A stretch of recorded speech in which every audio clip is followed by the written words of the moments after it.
I salute you, and I salute you, and I commend you, because guess what, guys?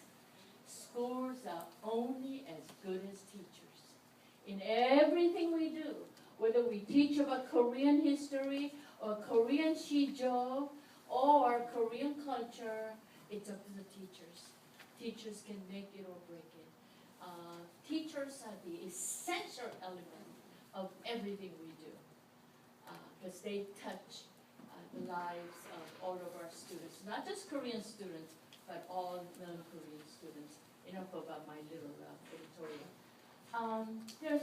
There's no way I can talk about Korean thought and values, so I'm just gonna, Dr. Peterson briefly mentioned on Confucianism, so you already know that. All I want to say is Confucian philosophy has been the basis for all family and social relationships in the 20th century. And it's, can I look at the, age is important. I tell them, never mind my age, don't ask my age, never mind the respect. People always ask your age. And so you already know about this. So education being, education is highly regarded and all that. Dr. Peterson covered this. So next slide, please. Thank you. The next one too, we don't have time for that. I do like to bring your attention to number 8. I used to be an ESL teacher, well, we used to call it ESL. We don't call it ESL anymore. We call it English Language Development now. But I used to be an ESL teacher at LA High School. So once you're an ESL teacher, you're always an English teacher. Why don't we read to the choral reading on 8, quoting Connie Kang, who no longer works at the Los Angeles Times. She's recently retired. Let's read Connie Kang's statement, number 8. Ready, go. Today, Koreans die-hard Confucians, manifesting extremes of Confucianism with their preoccupation, their hierarchy, age, and ancestral worship. Yeah, that's been a while, but that was quoted by Connie Kang, a good friend of mine. She is a prolific writer. She writes so well.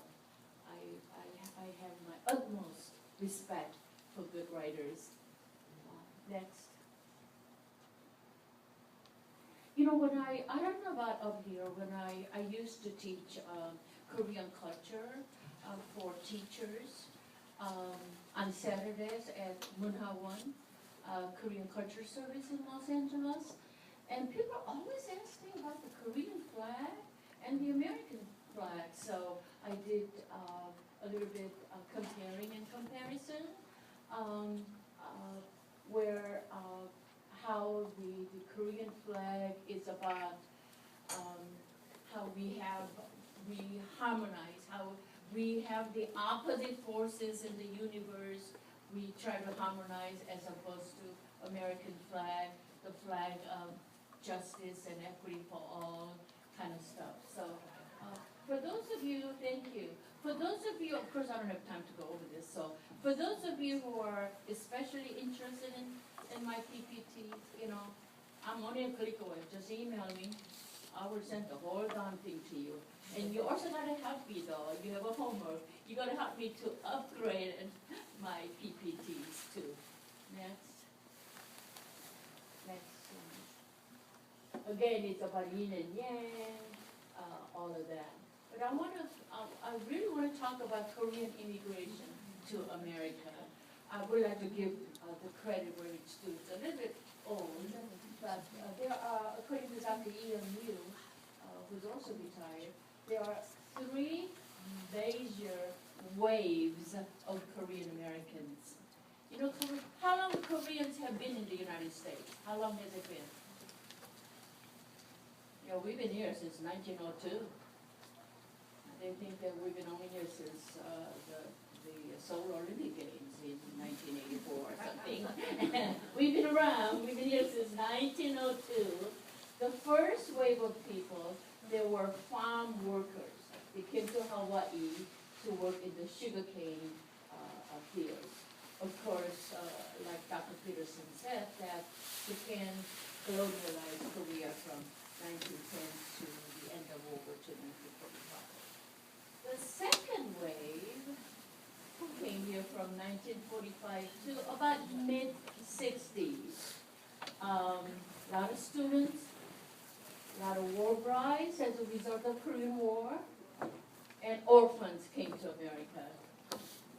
Of course, primarily as a result of Korean War. The Korean War took place in 1952 53. Of course, you probably deal with mostly the third wave of Korean immigrants since 65, all the way to 90s and beyond, and now.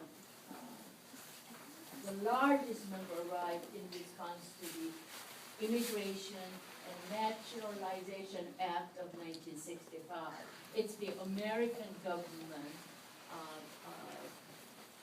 eliminated certain racial or ethnic quota. Before that, only so many Europeans could come, and not many Asians could come, but they eliminated that. Since then, a lot of them arrived.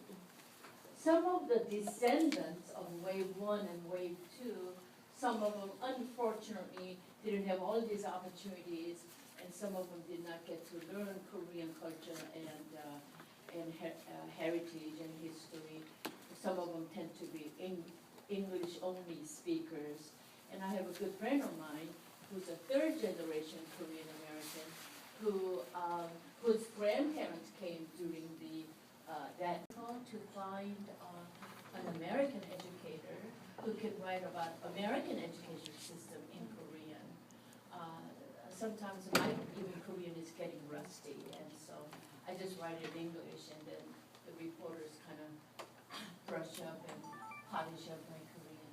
So I write that because of that, I guess people read my column. The Korean media, it plays a vital role. And have emerged as a powerful means of forging and directing the thinking of immigrant Koreans in America. And I don't need to tell you about churches, right? People go to church, not just for the religious reasons, but churches in the United States for Koreans it's also political, religious, and social entity. That's where you learn the ropes of things about America. Next. What are some of the positive qualities that Koreans bring to this America? Dr. Peterson mentioned their work ethic. They work hard, and emphasis on education, sometimes too much, sometimes obsession. And then, Dr. Peterson said he goes to Korea 3 times a year. I go to Korea twice a year because I work for time. I go to Korea during summer vacation and winter vacation for speaking engagements on education. I talk about English education. I talk about 창의성 교육, how to solicit or how to develop, how to support students' thinking skills. Recently, they asked me to talk about 인성교육, that means character education. Some of our schools in LA were using character counts. Have you heard about character counts? Where we teach children on respect, responsibility, care, citizenship. In Korea, that Koreans are very proud of. The Olympic Games, yeah. The American media was not so much interested in Korea until then. All of a sudden, the Los Angeles Times was so interested in everything Korea, so they interviewed me, and I'm still using my own quotes here. Not all Koreans are superstars. Not all of them. I dealt with them. I taught at the high school level. at the secondary level only as an ESL teacher. I taught at the high school level, I taught at middle school, and I taught at elementary school. So I taught at all K-12 levels. And not all Koreans are superstars, although the Korean media will only like to portray and depict superstars. Oh, another immigrant student who's been here only 3 years, and mom works as a waitress in Koreatown, got admitted to Harvard kind of story, success story. But not all of them fall into that. 3년 만에 이민 와서 엄마가 가난하게 식당에서 일하는데 하버드 대학 갔다고. But not all of them are superstars. The Korean media only celebrates superstars, success stories. 성공한 애들만 자꾸 신문에 나요. Yeah, there are other groups too. I call them, so the superstars, they do well. They meet their parental expectations, they meet their teachers' expectations socially and academically. I call them the quiet sufferers. They're those, no matter how hard they try, they don't get A's and B's, they get C's. And they're constantly compared by the superstars their parents read about. I call it quiet sufferers. 암만 해도 안 되고, 시만 받고, 속으로 괴롭고. Yeah, those quiet sufferers. Number 3, problem students. When I used to be a specialist downtown, central office, I think Koreans call that position 장학사 or something like that. Anyway, I served all schools. Wherever the principal needs my help, I went around to high schools, middle schools, elementary schools. A lot of problem students. Gang members, gang wannabes, pregnant students, pregnant teenagers, students with suicidal attempts. Another girl cut her wrist to commit suicide. Problem students. I think we got to pay attention to all these groups, not just superstars. Okay. We are very diverse. Not all Koreans are the same. That's true with any group. Yeah, that's true with any group. Some are very conservative, some are very progressive, and some are even radical. I fall into progressive, but as I get older, I'm getting a little bit mellowed down. Yeah. Number 2, linguistically, we are also very diverse. It doesn't matter how long they've been here. My beautician, she's been here 40 years. She doesn't speak English. All her customers are Korean speaking, and she cannot communicate with her own son. I have to write a memo for her so she knows how to speak Korean. Her son knows how to speak Korean, but her son doesn't understand how to write Korean. So whatever she wants to say to her son, I have to write in English for her. So some are Korean speaking. Some are truly bilingual. But you know what? Our bilingual population is dwindling, huh? The ones who are really bilingual and biliterate in both English and Korean. When I try to hire bilingual teacher assistants, nowadays, all these young people, in the old days, their English wasn't up to par. Now, their Korean is not up to par.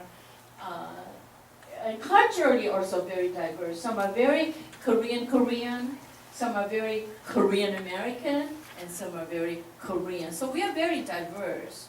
Don't lump us all together in one group. Next. Yeah, at home, it's a dual language home. Children pick up English fast. Typically, they understand, they have their receptive language, but in terms of their expressive language, if parents say something to them, they kind of respond in English kind of thing. So unlike other middle-class, English-speaking American homes, Korean families tend to have 3 layers of gaps. Generational gap, we all have a generational gap, yeah. my son's music sounds like a shipwreck or something, you know. So, it's a generation gap. Yeah, cultural gap, you know, culturally, yeah.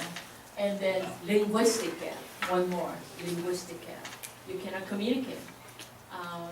Other than 밥 먹었니, 숙제했니, you cannot communicate deeper, you know, the parent and child deeper level of communication, especially with your teenagers.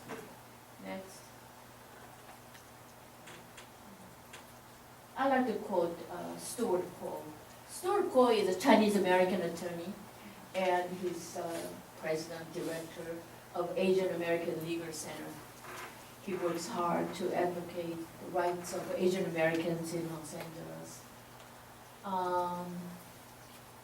Whether you agreed with this or not, before that I will talk about the lost generation. 영어도 못하고 한국말도 못하고 미국 문화도 모르고 한국 문화도 모르고. We call it lost generation of teenage immigrants who failed to achieve positive self-identity from either Korean or mainstream American society. Do you run into them? Yeah. And their writing was awful. You know, Korean parents, just because they went to school in America, they think their English writing will be great. No. I don't hire teachers if their writing is so bad. 미국에서 교육 받았다고 영어 저절로 잘하는 줄 알아요. No. 영어 쓰기 너무 못하는 것 같아요. So we call them lost generation. You're not proficient in this society. You're not proficient in either languages. Whether you agree with Stuart Cole's, this is my final thought. Let's read it together. Ready, go. There is far too much emphasis on celebrating our differences, rather than spending time celebrating what we have in common. While we must deal with the gifts and tribulations of diversity, we must avoid becoming entangled in its appealing parts of life where one is not responsible for one's actions. I don't know, if you don't agree with me, that's fine. You know, this is a democratic society. We have a freedom of speech and freedom of expressions, but even though I enjoy talking about understanding Korean students and parents, some of the differences, I also like to have a unity within diversity. And our friends loved it when I said that. Yeah, unity within the diversity. Next. So, what did you learn? I don't think we have time to reflect, so we're not going to do that. Next. Well, thank you for allowing me to share some of my thoughts. Thank you.